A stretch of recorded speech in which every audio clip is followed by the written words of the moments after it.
मैं बंगाल के भद्रलोक से पूछता हूं, क्या ये तरीका सही है? क्या ऐसी पॉलिटिक्स से पश्चिम बंगाल का भला होगा? भाजपा को एक बार अवसर देकर देखिए। বাঙালি ভদ্রলোকদের বলছি, বিজেপিকে একটা সুযোগ দিয়ে দেখুন। কলকাতায় এসে কেন একথা বললেন নরেন্দ্র মোদী? কেন আলাদা করে বাঙালি ভদ্রলোকদের কাছে ভোট চাইতে হলো তাকে? কারা এই বাঙালি ভদ্রলোক? কেন তাদের ভোট পাচ্ছে না বিজেপি? বিজেপির বাংলা জয়ের স্বপ্ন তবে কি এই বাঙালি তথাকথিত ভদ্রলোকদের জন্য সফল হচ্ছে না? আজ এই সব প্রশ্ন নিয়েই কথা বলবো আপনাদের সাথে।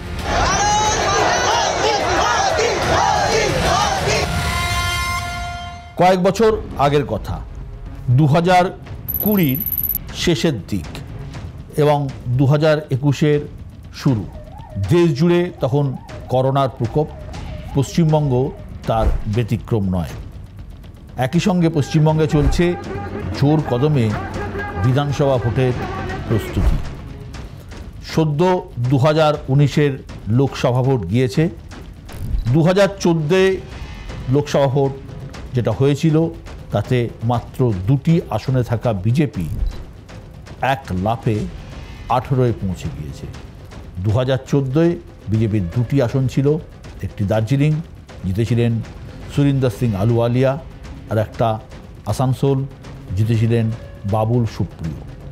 সেখান থেকে 2019-এ এক ধাপে 18টি আসন।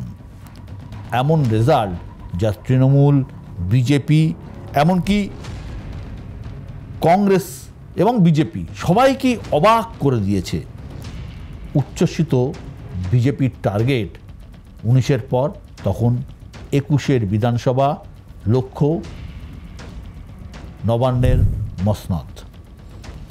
সে সময় 4 জন বাঙালিকে বিজেপি একটা টাস্ক দিয়েছিল, একটা কাজ দিয়েছিল। এই 4 জন বাঙালি হলেন, একজনের নাম অনির্বাণ গঙ্গোপাধ্যায়, শ্যামাপ্রসাদ রিসার্চ ফাউন্ডেশনের চেয়ারম্যান। সে সময় তিনি দিল্লিতে থাকতেন এবং দিল্লির মহলে খুবই পরিচিত মুখ। আরেকজনের নাম স্বপন দাশগুপ্ত, প্রখ্যাত সাংবাদিক, একই সঙ্গে বিজেপির রাজ্যসভার সাংসদ। আরেকজন তথাগত রায়, আরেকজনের নাম রন্তিদেব সেনগুপ্ত, সাংবাদিক, বিজেপিতে জয়েন করেছিলেন। কি দায়িত্ব দেওয়া হয়েছিল তাদের? তাদের দায়িত্ব দেওয়া হয়েছিল, তাদের অধীনে একটা 40 জনের মতো টিম ছিল, যারা মোটের উপর সবাই প্রায় বাঙালি। তাদের কাজ ছিল পশ্চিমবঙ্গের 294টা আসনে, বিধানসভা আসনের এলাকাতে গিয়ে সেই সময়কার সেখানকার ডাক্তার, সাহিত্যিক, সাংবাদিক, উকিল, তথাকথিত বাঙালি বুদ্ধিজীবী যে কেন্দ্রে থাকেন তাদের সাথে সংযোগ স্থাপন করা বা কথা বলা, অর্থাৎ এলিট ক্লাসের সাথে একটা মত বিনিময় করা এবং তাদের বোঝানোর কথা চেষ্টা করা যে তারা, অর্থাৎ বিজেপি অবাঙালিদের পার্টি নয়, তারা বাঙালিদের পার্টি, এবং রাজ্যে ক্ষমতায় যদি বিজেপি আসে বাঙালিদের সমস্যা হবে না, বাঙালিরা কী পাবে কী পাবে না, কীভাবে চলবে সেই বিষয়ে। অনির্বাণ গঙ্গোপাধ্যায়ের এই টিম যে বিশেষ কিছু একটা সুবিধা করে উঠতে পারেনি তার প্রমাণ 2021-এর বিধানসভা নির্বাচন। প্রায় 200-রও বেশি আসন পেয়ে বিপুল সংখ্যাগরিষ্ঠতা পেয়েছিল তৃণমূল কংগ্রেস। আপনাদের মধ্যে কেউ কেউ হয়তো বলবেন, না না না, এসব তো কোনো কারণ নয়। বাংলায় তৃণমূলের জেতার একটা প্রধান কারণ হচ্ছে সমস্ত মাইনরিটি ভোট, অর্থাৎ মুসলিম ভোট একসঙ্গে তৃণমূলের বাক্সে পড়েছিল এবং বিজেপির ভয়ে মুসলমান সম্প্রদায় তৃণমূলকে এককাট্টা হয়ে ভোট দিয়েছিলেন, তাই তৃণমূল ক্ষমতায় এসেছিল। ঘটনাচক্রে যে সত্যি হ্যাঁ, এটা তৃণমূলের জয়ের একটা অন্যতম প্রধান কারণ হতে পারে, এ নিয়ে সন্দেহ নেই, কিন্তু একমাত্র কারণ নয়। মুসলিমরা তো নয়ই, বাঙালি ভদ্রলোকদেরও মন কিন্তু পায়নি বিজেপি। এখন প্রশ্ন হলো, এই বাঙালি ভদ্রলোক কারা? অনেক বছর আগে বঙ্কিমচন্দ্র বাবু সম্প্রদায় বলতে একটা সম্প্রদায়ের কথা লিখে গেছেন। বাঙালি ভদ্রলোক বলে আলাদা কোনো জাতি হয়তো নেই আপাত দৃষ্টিতে, কিন্তু মোটামুটিভাবে যেটা বোঝা যায়, যারা শহুরে শিক্ষিত, মধ্যবিত্ত, উচ্চবিত্ত এবং যারা একটু কালচার, তাদেরকেই সাধারণত আমরা ভদ্রলোক বলে মনে করি। গত বিধানসভা ভোটে এরা বিজেপিকে ভোট দেননি। বিষয়টা বুঝতে গেলে আমাদের আরেকটু ইনডেপথ পরিসংখ্যানের দিকে যেতে হবে। পশ্চিমবঙ্গের 294টা বিধানসভা আসনের মধ্যে এমন 39টি আসন রয়েছে যা 100% শহুরে এলাকায়। যেমন কলকাতা শহরে এরকম 11টা আসন রয়েছে, পাশাপাশি হাওড়ায় রয়েছে, শিলিগুড়িতে রয়েছে, যেটা 100% কিন্তু শহুরে এলাকায়। গত বিধানসভা ভোটে এই 39টি আসনের মধ্যে বিজেপি জিতেছিল মাত্র 5টিতে, বাকি 34টিতেই জেতে তৃণমূল কংগ্রেস। 2024-এর লোকসভা ভোটেও পরিস্থিতি কিন্তু খুব একটা বদলায়নি। যে বিধানসভা ভিত্তিক ভোটের হিসেব নিকেশ যদি আমরা দেখি, তাহলে দেখব এই 39টি শহরে আসনের মধ্যে তৃণমূল এগিয়েছিল 31টিতে, বিজেপি মাত্র 8টিতে। শুধু কলকাতা শহরের ছবিটা যদি আপনাদের বলি বা দেখাই, তাহলে কলকাতায় মোট বিধানসভা আসন আছে আফটার ডিলিমিটেশন 11টি। গত লোকসভা ভোটে জোড়াসাঁকো আর শ্যামপুকুর বাদ দিলে 9টি কেন্দ্রেই এগিয়েছিল তৃণমূল। এবং এটা লক্ষণীয়, এই জোড়াসাঁকো কেন্দ্রের কিন্তু বেশিরভাগ ভোটারই কিন্তু অবাঙালি বলতে গেলে। শুধু এগিয়েছিল তৃণমূল তাই নয়, এই 9টি সিটে তারা এক একটি কেন্দ্রে গড়ে তারা 45 থেকে 50% ভোট পেয়েছিল। এই এলাকাগুলোর সিংহভাগই কিন্তু শহুরে ভদ্রলোক, যাদের কথা আমরা বলছিলাম। শুভেন্দু অধিকারী বা সুকান্ত মজুমদারের মতো নেতারা যে বারবার যে কথা একটা বলেন, যে গত বিধানসভা নির্বাচনে অর্থাৎ 21-এর নির্বাচনে তৃণমূলের থেকে 60 লক্ষ কম ভোট পেয়েছিল বিজেপি, এবং এই 60 লক্ষ ভোট মেকআপ করতে পারলেই, অর্থাৎ 5% ভোট মেকআপ করতে পারলেই তারা বাংলা দখল করতে পারবেন। গত কয়েক মাসে বাংলার বিজেপি নেতাদের মুখে একটা কথা আমরা বারবার শুনছি, হিন্দু ভোটের 5% পেলেই আমরা বুঝে নেব। বিজেপির নজরে থাকা এই 5% হিন্দু কিন্তু আসলে মধ্যবিত্ত, শহুরে শিক্ষিত হিন্দু বা হিন্দু ভদ্রলোক, যারা এখনো বিজেপিকে ভোট দিচ্ছেন না। বাঙালি চিরকাল স্বতন্ত্রতায় বিশ্বাসী, তারা বাকি সবার থেকে আলাদা। এটা ভাবার মধ্যেই বাঙালির গর্ব রয়েছে। যদি আপনি ইতিহাস ঘাঁটেন, তাহলে দেখবেন বাংলার মাটি সত্যিই কিন্তু অন্য জায়গার থেকে আলাদা। এখানেই জন্ম হয় শ্যামাপ্রসাদ মুখোপাধ্যায়ের, যিনি ভারতের রাজনীতিতে দক্ষিণপন্থী ঘরানার প্রতিষ্ঠা করেন। আবার এই মাটিতেই জন্ম হয় এম.এন. রায় অর্থাৎ মানবেন্দ্রনাথ রায়ের, যার হাত ধরে ভারতবর্ষে তৈরি হয় কমিউনিস্ট পার্টি অর্থাৎ বামপন্থার সূচনা। বৈচিত্র্যই কিন্তু বাঙালির ডিএনএতে রয়েছে। বাঙালি তর্ক করবে, বাঙালি আলোচনা করবে, প্রতিবাদ বিক্ষোভে পথেও নামবে। বাঙালিকে আপন করে নিতে হলে এই সব কিছুকেই আপনাকে আপন করে নিতে হবে। বাঙালি ভদ্রলোকদের বড় অংশ এখনও কিন্তু এই ডিএনএতেই বিশ্বাস করেন। তারা এককালে বামাদের সমর্থক ছিলেন। গত কয়েকটি ভোটে যদি আমরা দেখি, তারা অধিকাংশই কিন্তু ভোট দিয়েছেন তৃণমূল কংগ্রেসকে। সেটা যতটা না তৃণমূলকে ভালোবেসে, তার থেকেও বিজেপির চড়া দাগের ধর্মের ভয়ে, যেখানে ধর্মের কথা, রামনবমীর মিছিলে অস্ত্রের ঝনঝনানির দেখা, জয় শ্রীরাম স্লোগান, ধর্মীয় মেরুকরণ, গোঁড়ামি, অনেক কিছুই যেগুলো বাঙালি ভদ্রলোকদের তথাকথিত মধ্যবিত্ত হিন্দু এবং শিক্ষিত ভদ্রলোকদের প্রবল অ্যালার্জির বিষয়।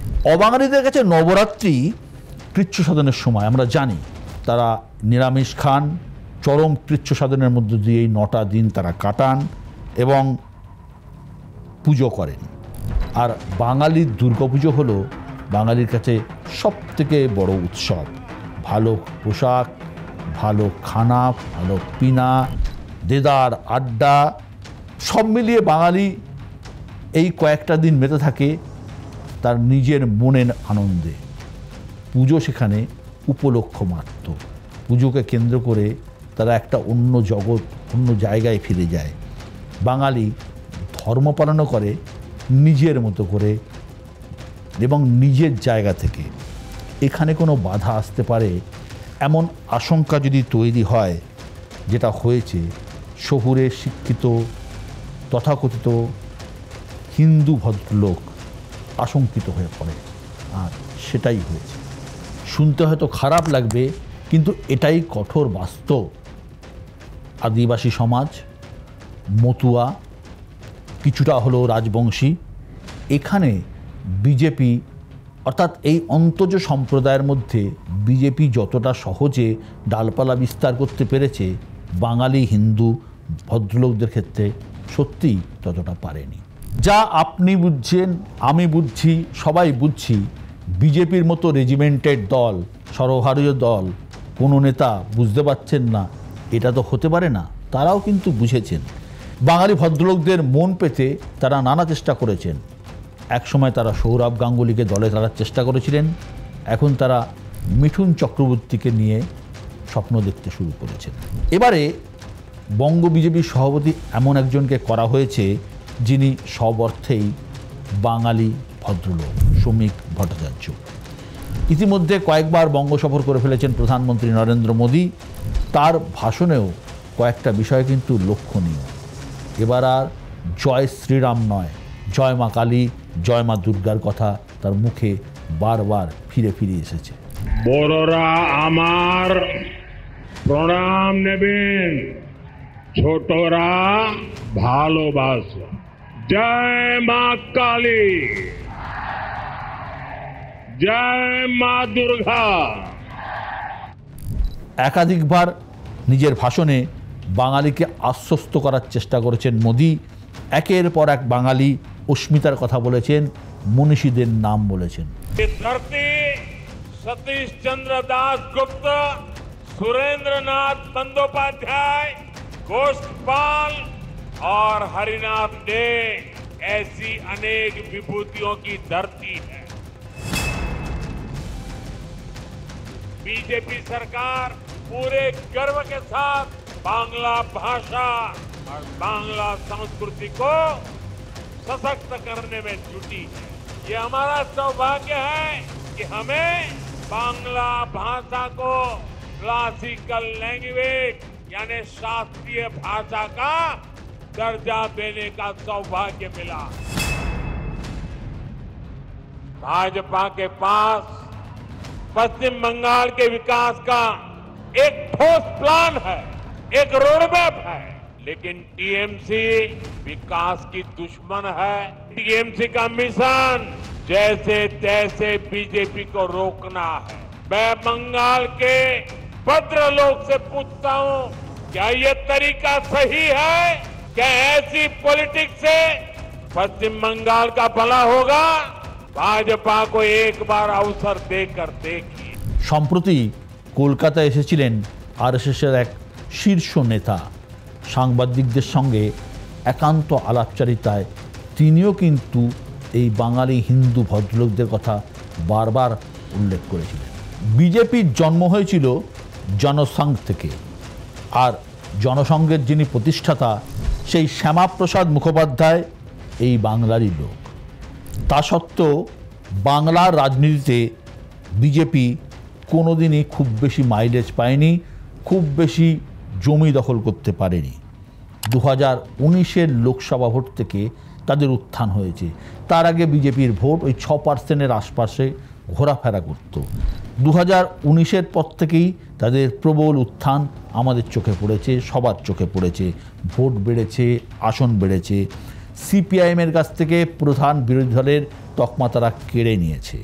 কিন্তু ভালো রেজাল্ট করা আর ফার্স্ট হওয়া তো এক কথা নয়।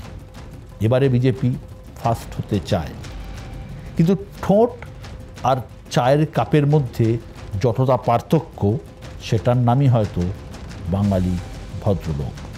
ক্ষমতার পথের শীর্ষে পৌঁছতে বিজেপির পথের কাঁটা এই বাঙালি ভদ্রলোকরাই। কিভাবে বিজেপি এই বাঙালি ভদ্রলোকদের মন জয় করতে পারে, সেটাই কিন্তু 2026-এর নির্বাচনের আগে প্রধান এবং একমাত্র চ্যালেঞ্জ, যা মোদি বুঝেছেন, বিজেপিও বুঝছে।